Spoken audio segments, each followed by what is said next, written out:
Next one, Jolly Local says, hey, SM team, I found a few good expired domains in the proper topical trust flow category. Now it's time to build them out to link back to the money site, which is a local biz. My question is, what does a typical build out for these expired domains consist of in regards to content? And how many times are you linking back to the money site from that content? Thanks. One time. We build. So what we do is for the single page HTML sites is we publish roughly 1,000-word articles. Sometimes it's a little bit less, but and that's just a number I pulled out of my ass, so to speak. Like usually 1,000-word article is pretty well developed article. Sometimes it can be more, sometimes it can be a little bit less. But what we do is, like, my content team that does the link building content, they know that their target is to hit about 1,000 words. I tell them, plus or minus 5% or so is fine, or excuse me, 10%. So they can go to 900 or 1,100 words. But I tell them, like, the goal is to try to hit 1,000 words, and that's just what we do. And so we just, it's not the same kind of content that we publish on a money site. Okay, that's different. That's going to be much more thoroughly developed. The content that we use for link building content, we will develop an outline first. We'll use either phrase or outranking, mostly outranking for that, to develop the so outranking.io to develop the outline.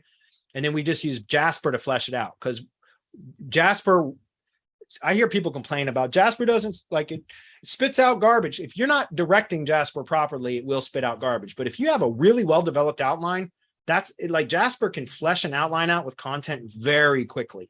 The time is spent on the outline, not the draft, not the content. I don't know if that makes sense. But so my team develops the outline with, I think, mostly Outranking now. They're doing the outline, and then we use Jasper to flesh it out because it's so fast. It will flesh it out very, very quickly. And that's what we end up publishing. So roughly 1,000-word article that's optimized for what it's going to be linking to. And we link out one time to the money site. That's it. We also link to the Google business website and the Google map, or do a Google map embed for the business if it's a local project, which, 98% of the projects that I manage are local projects. I do have a couple of non-local projects now, but very few.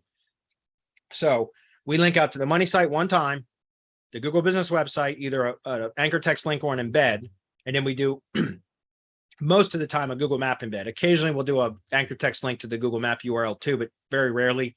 I don't like to build links to the CID map URL. We will build links to the map share URL.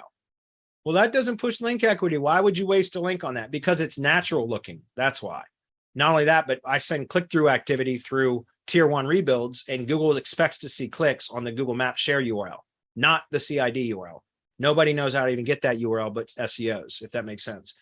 So that's what I talk about. 1,000 words roughly article. It doesn't have to be that. That's just a number that I pulled out of the air when I was developing the instructions for my team.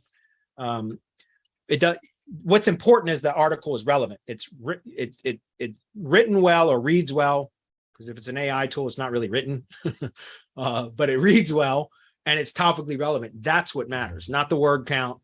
And that's it. You just publish that content and link out to your money site. Don't link out to 8 different pages on your money site, because it's not really a good practice. The best practice is link to one target URL on your money site, but you can expand kind of the reach of that rebuild domain by also linking to your other 2 tier 0 assets, right? That's what I call the holy trinity of the local entity, right?